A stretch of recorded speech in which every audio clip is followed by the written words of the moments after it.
Hi everybody, how's it going? Mork here, and today we'll be talking about how undead are faring in Mordheim Paramod.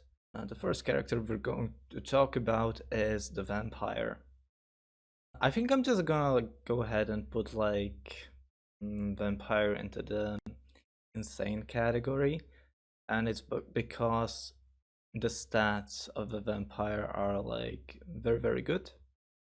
The vampire in Paramod also has access to spellcasting, and they start with basic Call of Van Hell, so that's like an very good early game trigger to play zombies and stuff.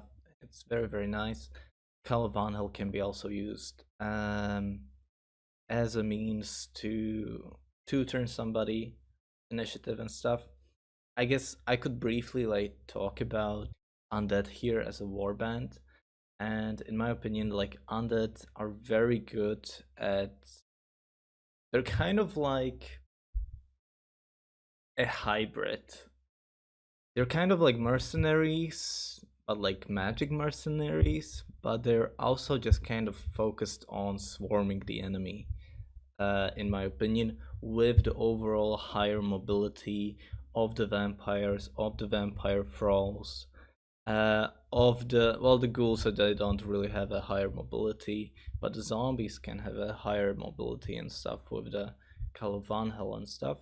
Also, like the crypt horror has like some increased mobility, so I think there is you kind of either like play them in a swarmy way because they have like one of the passives that if there is like a friend next to an enemy next to you, or they're engaged with your ally, that character gets like an armor piercing boost, and this is like probably also why undead are kind of like going into melee, not to mention their henchmen can only go into the melee. The other alternative playstyle for me for the undead is like the sort of an artillery mage playstyle, which is more akin to the mercenaries, right? And in that case, you kind of like combine necromancers with doomweavers and go crazy, with the spells and stuff. But that sort of a playstyle has like different issues which are more kind of related to maybe struggling to piercing the magic resistance overall. Yeah, so like in my opinion, this guy kind of like belongs into the insane tier because he has great physical stats. He doesn't really have to worry about proccing terror or anything. He also has great movement, or 7 movement, or even like a heavy armor user. Yeah, you can also like build this character as like a heavy armor user. Undead in general also have like access to amazing wound skills. So yeah, I think like the biggest issue overall that the undead players make, in my opinion, is that they make their characters a little bit too tanky, while their damage output is not as good. And in my opinion, or like I said, even in previous tier lists, I think the better defense in Mordheim is a good offense rather than focusing on the defense itself. And it's like very easy to also just upgrade the Call of Van Hell. So yeah, I think it's just kind of like fair to put the vampire into the insane category. And there could be like an argument to put this character into the god tier category. And I think that would be like a fair argument. I mean, what is this character missing, right? That's the question. As for the builds for the vampire, you can do either like an older leader, which kind of does focus on that tankiness, and where you kind of benefit from the tankiness. That's one of the builds, with kind of like focus on heavy armor and stuff. A different build would be more like strength focus, where you would be more focusing on the armor breaching ability of the undead, where you would just kind of go into the melee and mess people up. You can also hypothetically create a spellcasting build. I'm not sure how good that would be. It could be like very good as like an let's say, additional necromancer. I mean, you have the magic available to go for this sort of a build, so it's possible to do. I don't know if it's the ideal way to play the character. Not to mention, also this character gets supported by the drag, and drag is able to actually heal up this character. So even if this character, for example, takes a lot of damage and heal up the vampire from all the damage taken. So not to mention also the drag's ability allows you to do some two turning. So I think I'm actually with all that said, I think I'm gonna put this character into the god tier category. Yeah, I don't see how I don't put it there. Alright, the next character that we have is actually called Drag. Now let's take a look at Drag. I think I think it is genuinely fair to put Drag into the really good category. Okay, so what are the biggest issue that the drag has? It's the movement and it's the leadership stats, because the drag doesn't really have any immunities to the terror or fear or all alone. This character is usually extremely prone to this. There is a way to mitigate that, but I think it's kind of optional if you want to do that or not. And the issue with the movement can be technically fixed with basic knowledge Mordheim, and you should have like a very easy time actually getting to that. As for the drag builds, I would say there are like two drag builds. I don't think you should play this as a tank. I mean, you can play it as an armor tank. That's a possibility, but I think overall you either play like a support archer with a bow. There is also like a crit build that you can do with the drag, but overall I'm not sure how much of a thing you want to, how much you would want to invest into like a crit shooter build. You can definitely make a sharpshooter or even like a headshot drag build. Tarrant was actually playing a pretty good drag headshot build. One of the most difficult about like building like a shooter drag is that you are kind of like out of range from your other units. For example, those vampires, for example, those vampire brawls, you're kind of like away from them, so you have to like use SP to get to these characters and then feed them. So like for me personally, I kind of like more the builds which kind of focus on the damage dealing ability of the undead, so kind of like going full strength and stuff, and just kind of like create a friend for your vampire, but he goes in with this together with this character and they're kind of like helping each other out. If you're playing PvP, ideally the first character you want to kill is the drag on the enemy warband, because drag is able to feed vampires and the vampire thralls. If you're not able to do that, then you really have to make sure that the vampire or the vampire thrall dies. I think it's fair to put this character into the really good category just because of their poor leadership and the thing that they have to pay a tax for knowledge more time. Or exhaustion, possibly. So I think I'm gonna put it into really good category. Vampire Thrall is the next one. It's more or less the same as the vampire. I guess the biggest issue that the vampire and the thrall have is that they proc serenity. Um, but then again, that can be also just kind of like overcome with Idol of Death, which reduces fear and terror resistance, and also the all along resistance. I think this is one of the, let's say, unexplored warbands in that way, but I haven't really seen anybody play like a sort of a minus terror, minus fear Undead Warband. I think that could be like pretty damn cool and powerful in a way. This character also starts with Warp Overcharge, and I think this character has like 3 builds in my opinion, which can be pretty damn good, or like 4 builds even. So one of the build is like the one with the melee stuff. You focus on armor breaching, you're kind of like friend of your other undead, and you try to deal as much damage as possible. Then the second build would be like a melee resistance tank. I think this character is actually the best melee resistance tank the undead have, but this character doesn't proc Serenity, so it's not as good, but it's still very, very, very good. Not to mention, as a melee resistance tank, you are able to create a scenario because your starting spell is Warp Overcharge. And what Warp Overcharge does is you apply a debuff to an enemy, and if the enemy doesn't pick up a stone on their next turn, on their next turn, they will take a lot of damage.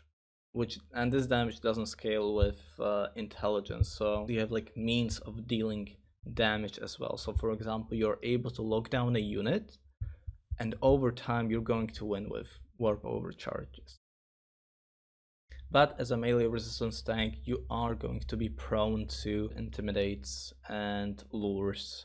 So you have to be careful like where you put this character. Ideally, you kind of just put it against the wall. Another build that you can do is like a ranged build, but I don't think you should go for a ranged build because Drek probably does it better. So I wouldn't bother with a ranged build.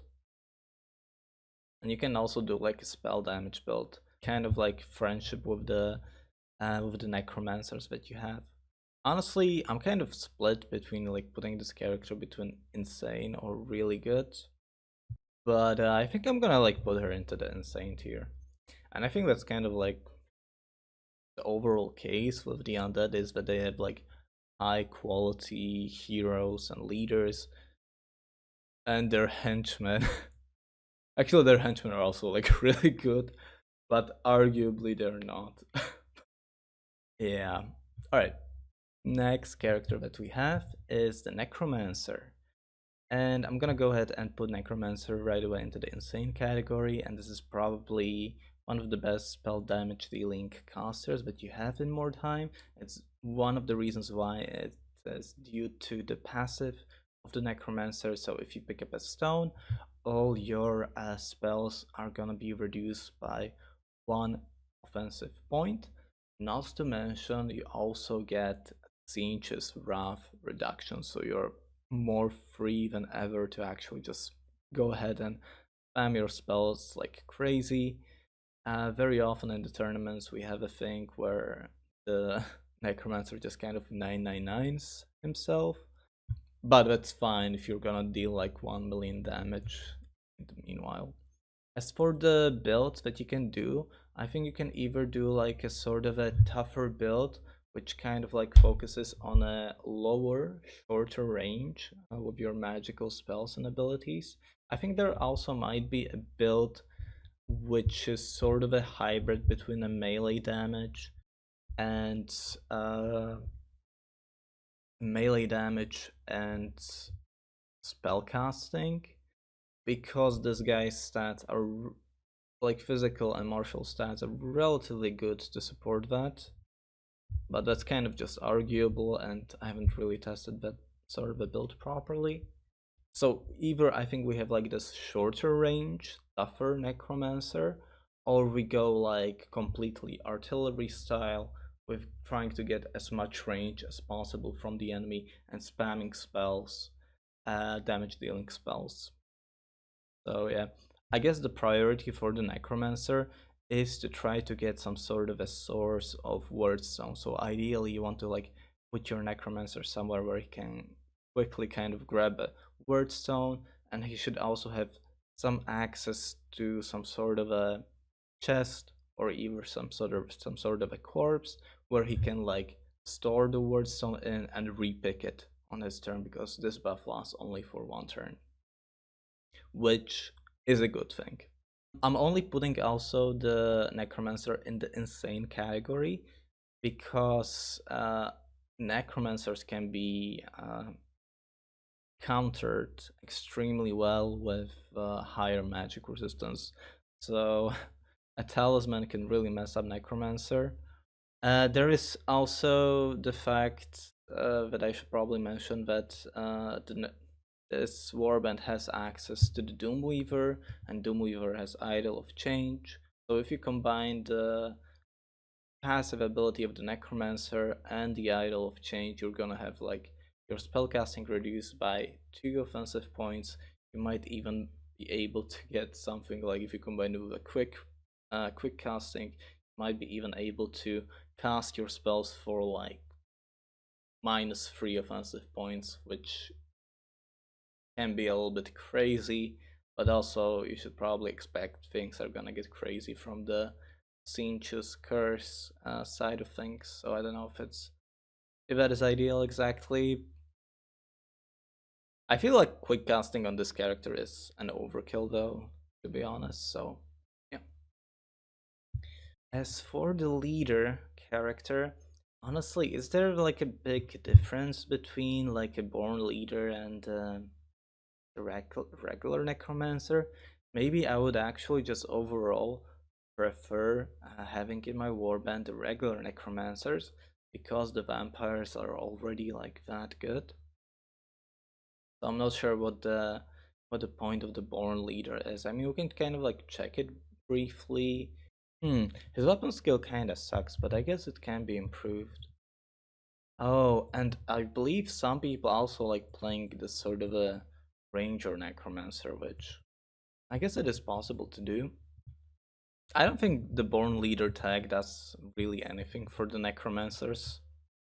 Like, sure, you get like more stats, but it's not really something you want necessarily, because you just kind of end up with one less of a passive slot. Ideally, you would like to go for the embedded word zones on your necromancer, but they're also just kind of like optional in my opinion. I think I'm just gonna put it like this, okay? Just to maybe imply that leader should still be kind of insane, but overall, maybe one question is if I can even like put necromancer on the same level as Vampire Thrall. That would kind of like imply that maybe I should put Vampire Thrall here. But maybe should be in more of a really good van. Yeah, honestly, looking at this right now, like this makes much bigger sense to me. Like I don't think I can put on the same tier level the Necromancers and this character. Because the necromancer are gonna do like a much better job of the like spellcasting and stuff. On the other hand, this character is gonna do like a much better job at like melee attacking and stuff. Yeah, I think this just kind of makes more sense. The next thing that we're going to talk about is the impressive, and the impressive is called like crypt horror. So I think crypt horror is really underrated currently in the Mordheim community, you could say. But yeah, it was actually like dealing like really doing really well in the Bob tournament, which was kind of like focused on playing all the impressives. When you look at the stats of the Crypt Horror has actually like really good stats. You have a very easy time actually reaching high strength values and high toughness values. You also have like relatively easy time reaching 20 weapon skill and plus 15 accuracy. And not to mention, you also have like the undead skills of like piercing 20% armor, and you also have access to more health with the better scaling overall. Book Thief was also like playing this sort of a version which was kind of focusing on Frenzy. I think Frenzy is like overall like a very good skill for this unit, but he was also focusing on Anticipation, which kind of messed me up quite a bit due to high melee resistance numbers. Also, as a character, you have relatively easy time going for the Intimidate Mastery. You're also able to swap into two maces with like a higher hit chance if you want, against like any potential melee resistance tank. You're also able to play like a Daredevil build.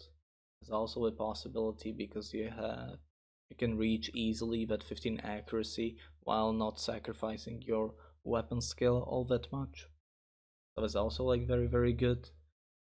I guess the biggest issue that this character has is that it has like access to the cloth armor, but honestly, I don't think that's like an issue. If you're just going to kill the enemy, I think you're gonna be completely fine.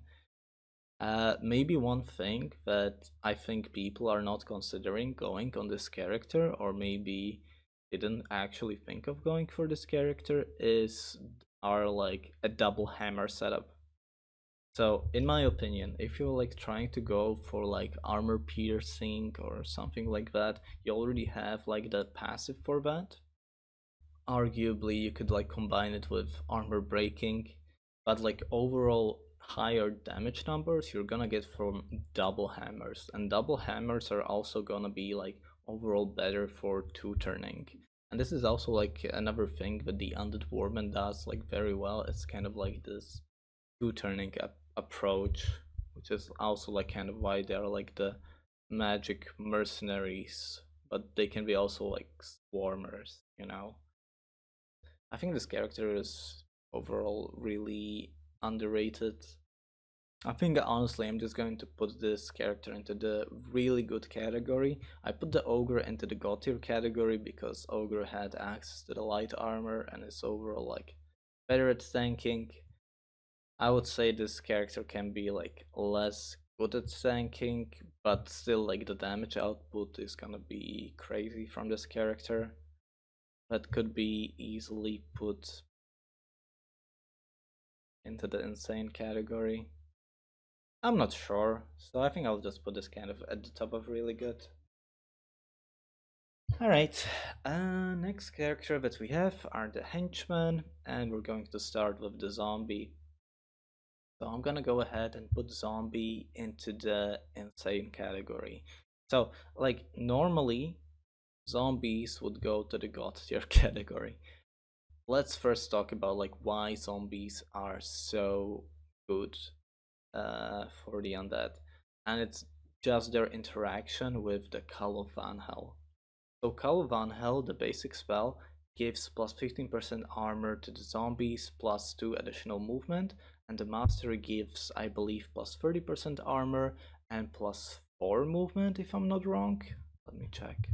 And the thing about this is that you're able to stack the basic version and the mastery version. So ideally, you would want to do a sort of a thing where at all times you have like plus 45% armor on your zombies and plus 6 meters movement. So like with zombie you are able to stack really high amounts of armor and really high movement speed, so they're kind of like able to get wherever they want, whenever they want. And that's what makes zombies like extremely powerful. But I cannot put this into the god tier category because thing called etheric elixirs exists, and there's also like a dispel spell from the warlocks on the mercenary side. And I would say like mercenaries are just kind of can be like a big counter to the undead because of that, dispel. So the thing is, when you use like an etheric elixir against a zombie, you remove 3 spell buffs, right? So that kind of sucks for the zombie because you suddenly lose like 55% armor from spells, and like suddenly the zombie is very weak. If somehow the dispel didn't exist, the zombie would be in the god tier category, but because the spell exists, uh, let's put this here. And the next character that we have is the ghoul, and I think ghoul is actually like in my head, ghoul just kind of makes sense. And the ghoul honestly is just kind of like a bullet in a lot of ways. If you deal like any melee damage, you do like random poison debuffs, and this poison debuff doesn't have to go for the resistance. So you either give like -10 initiative, -10% critical resistance, or -20% dodge and parry chance.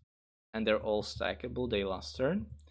And you also increase damage received from the spell Rotten Touch, which is kind of like a synergy with the Necromancer.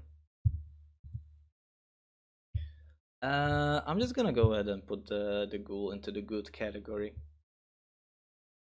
I can also just see this character being between really good and good category, but I'm just gonna like put this into the good category. And I think the way you want to build ghoul, I think there are like two builds that you can go. You can either play like a sort of an annoying dodge tank, and I think we've seen like plenty of those, but they didn't quite work out in my opinion. Like as a, for example, as a counter to Daredevil builds in the tournament, in my opinion, for the people who went for it.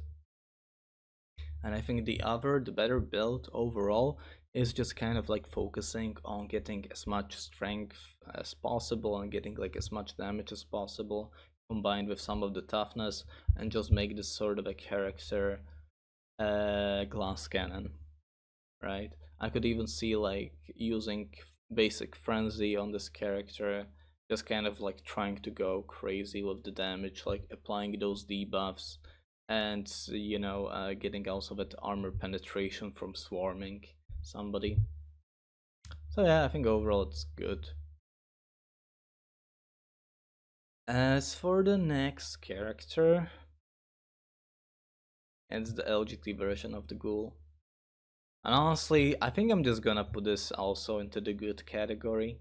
I think the biggest issue that the LGT ghoul overall has as a character is that it cannot disengage. So sometimes it might be able to get like stuck on certain characters and take forever to actually get through them.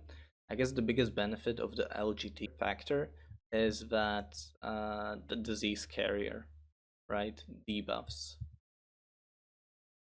You're gonna be able to, with more offensive points, you're gonna be able to stack more of them, and maybe also like increase that spell damage from the Rotten Touch by a lot. So I don't know. I haven't really seen many LGT ghouls builds, but whenever I kind of like saw them, I was just kind of unimpressed. But I don't necessarily think that this guy has like bad stats at all. I think this character should have like really good stats and so on. So it might be also just like really good, if not even better, against Vampire Thrall as a sort of a melee character that just kind of wants to go in and beat up people. I guess it's like a question of how defensive you want to be, right? So if you're trying to be like a glass cannon sort of a character, then you should probably go for the LGT ghoul. But if you also want to have like more of a defense and also some of the spell flexibility, I think you're gonna be kind of better off going for this character, for the Vampire Thralls. The next character that we have is the Poison Wind Globadier, and I'm not really sure what Poison Wind Globadier does for the undead exactly. Because like with Skaven, right? The Poison Wind Globadier made a lot of sense because it kind of fits into the Weeping Blades build. It also kind of fits with the crit builds. In my opinion, Undead don't really have like any crit builds, or if they do, it's kind of a meme, honestly. And like the quality of the heroes in the Undead Warband are already like good enough. So honestly, I think I'm just gonna like put this into the not bad category. Maybe I should also mention that in vanilla, the undead were completely resistant or like immune to the poison effects. In Mordheim Paramod, they lost that immunity. I think that's honestly overall for the better health of the game. And I think it's a good idea that this actually happened. But in vanilla, you were kind of like able to put down a poison wind globadier cloud and be like completely immune to it. In Mordheim Paramod, you cannot really do that. But I'm gonna put this into the not bad category because you can still do like a sort of a crippling shot build, which kind of focuses on getting as many offensive points as possible from the enemy, which honestly is freaking insane. More of a But other than that, this character doesn't really add that much to this warband. I guess it adds like healing, like I guess it does that. And maybe the other thing that it does, it has also access to a skill which reduces the magic resistance. The thing about this sort of a skill is that it's like RNG heavy, so you don't even know if you're gonna get the magic resistance debuff. So it says inflicts a random debuff from the following: minus 10% melee and poison resistance. I guess melee resistance is fine. Minus 10% magic and stun resistance. Yeah. Or minus 10% range and critical resistance. So for example, if you want to like reduce the enemy's magic resistance, Warp Globe is one of the ways to do that, but it's not as consistent.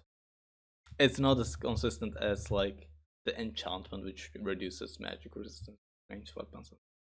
And and for the last character that we have for the undead, it's this guy, um, Doomweaver. Doomweaver is also just like a very very good character with the undead. We already kind of just talked about the synergy with the necromancers that you're able to cast spells almost for free, if not for free, with the Idol of Change. Maybe like the other thing that is like pretty important for the undead and this guy is also Idol of Blood. So Idol of Blood like gives you a lot of wounds gained if you hit a character. And I think like Undead should have like relatively easy time actually hitting their characters because they've also like their very own minus melee resistance thing in the form of the Death Stench. And if you're actually playing this sort of a character, I think you can either play like a sort of a in the Undead Warband. I think you can either play like a sort of a artillery spellcasting guy, which kind of focuses on burning blood. Kind of focuses on burning blood and like dealing damage this way. The other build that you could potentially play is like a melee resistance tank. I'm not sure if you would want to play honestly like a melee resistance tank with this guy in the undead. Just because like this character does it overall better. The thing about the Idol of Change, I think it sometimes can also be a sort of an overkill on like how many times you can cast and stuff. I mean, we either have like you can put this. I can see this character either being like insane or really good. Maybe like one of the like anti-synergy with the Idol of Change is that you have, if you put down like an Idol of Change, you have to make sure that your zombie doesn't step into the Idol of Change because you're gonna get rid of all your buffs that you put on your zombie, so you have to be careful. I mean, it can get like crazy and stuff with the necromancers. But again, you're gonna basically have like an issue with the magic resistance. If you cannot really lower the magic resistance of the enemy warband, you might actually like have trouble of like applying the damage that you want to apply. So I think ultimately I'm gonna put this character into the really good category. Well, I think glass doesn't really do anything for undead. I don't think they're really like a crit based warband. I think Last is more of a for Skaven. Pestilence is I think just like an overall good choice for any warband. And Blood can be like really nice. Well, blood is just like also just like a no-brainer to pick because it's just like that powerful. So I mean, I can like understand the frustration, but you're going to die if you have like no magic resistance. You're just going to die from like combining the necromancers and this guy. You're going to get artilleried. I'm just kind of like following my gut here. Okay, and last time, because when I was actually reviewing the witch hunters, and Kitten Paw like reviewed them earlier than me, and I didn't do like a comparison of my tier list versus tier list. I guess I'm gonna do it now. So I guess this is Kitten Paw's tier list. Hmm. Okay, so that's kind of like, yeah, I think we kind of just kind of agree on this, that this character doesn't really do all that much for the Undead Warband. Kind of like put this like similarly. It's not a bad character in the Warband, but it doesn't like exactly fit into the Warband in my opinion. With the Ghoul, have a niche. I guess I don't know what Kitten Paw was thinking here.